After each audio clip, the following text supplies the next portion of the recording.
Hello दोस्तों, आज की वीडियो में हम समझने वाले हैं कंप्यूटर नेटवर्क आर्किटेक्चर होता क्या है, उसके कितने टाइप्स होते हैं और उसके एडवांटेज डिसएडवांटेज होते क्या है। So let's get started.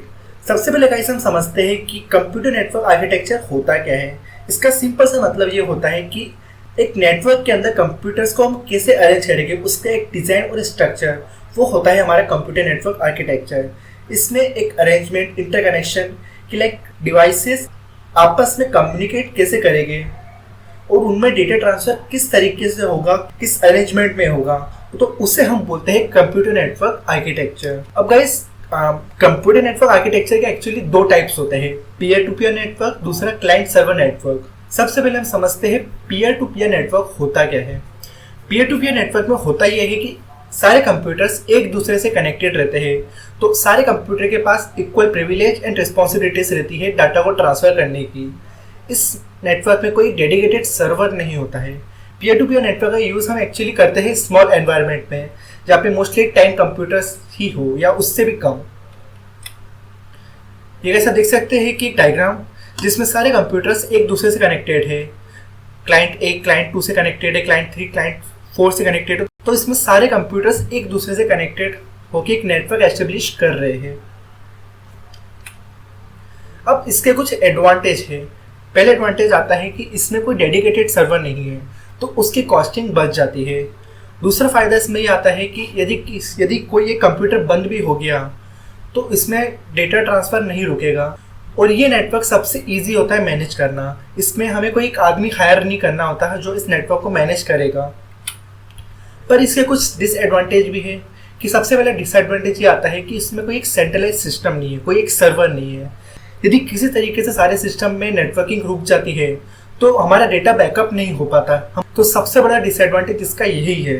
दूसरा आता है कि इसमें कुछ सिक्योरिटी इश्यूज भी हो सकती है, लाइक मालवेयर वायरस का, कि वो फैल भी सकते हैं दूसरे सिस्टम में। तो इसके कुछ डिसएडवांटेज और एडवांटेज दोनों हैं पीयर टू पीयर नेटवर्क के। अब हम बात करते हैं क्लाइंट सर्वर नेटवर्क की। क्लाइंट सर्वर नेटवर्क में दो टर्म्स यूज आती है, पहला सर्वर, दूसरा क्लाइंट। सर्वर जो एक डेडिकेटेड सर्वर होता है और सारे क्लाइंट उससे कनेक्टेड रहते हैं, क्लाइंट यानी कंप्यूटर। अब इसमें फायदा ये आता है कि हमें इसमें सिक्योरिटी और नेटवर्क मैनेजमेंट मिल जाता है, जो हमें पीयर टू पीयर नेटवर्क में नहीं मिल रहा था। जो हमारा डेडिकेटेड सर्वर है वो ही सारी रिसोर्सेज को मैनेज करता है, like files, directories, printer etcetera. और पीयर टू पीयर नेटवर्क में सारे कंप्यूटर्स ही इन सब रिसोर्स को मैनेज कर रहे थे। ये गाइस आप देख सकते हैं कि इसका डायग्राम, इसमें डेडिकेटेड सर्वर है और सारे कंप्यूटर्स उसी से कनेक्टेड है। अब इसके हम देखते हैं कुछ एडवांटेज क्या है। इसका एडवांटेज सबसे पहले ये आता है कि इसमें एक सेंट्रलाइज सिस्टम है, डेडिकेटेड सर्वर है। यदि बाई चांस इलेक्ट्रिसिटी फेलर होता है तो डेडिकेटेड सर्वर के पास एक बैकअप का ऑप्शन होता है, जिससे कि डेटा सेफ रहता है। दूसरा इसमें फायदा ये आता है कि डेटा ट्रांसफर की जो स्पीड है वो उसमें बढ़ जाती है, जो पीयर टू पीयर नेटवर्क में थोड़ी सी स्लो थी। और ये client server network overall performance भी इंक्रीज करता है नेटवर्क के अंदर। अब गाइस इसके कुछ डिसएडवांटेज भी होते हैं। पहला डिसएडवांटेज ये है कि हमें एक डेडिकेटेड सर्वर यूज करना पड़ता है, जो कि बहुत मेमोरी यूज करता है, जो कि बहुत एक्सपेंसिव बन जाता है। दूसरा इसमें डिसएडवांटेज ये आता है कि हमें इसके लिए एक नेटवर्क ऑपरेटिंग सिस्टम यूज करना पड़ता है, लाइक जैसे कि आप विंडोज 10 यूज करते हैं अपने सिस्टम में, उसी का एक आता है वर्जन विंडोज फॉर सर्वर, जो कि काम करता है सर्वर के ऊपर। बट इसमें ये होता है लोचा कि ये जो ऑपरेटिंग सिस्टम है बहुत कॉस्टली पड़ता है पर्सनल ऑपरेटिंग सिस्टम के कंपेयर में।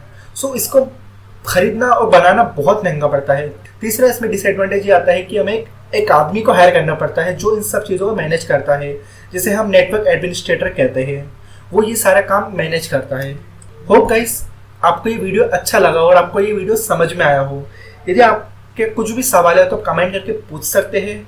यदि आपको कोई टॉपिक समझना है तो कमेंट भी कर सकते हैं। धन्यवाद।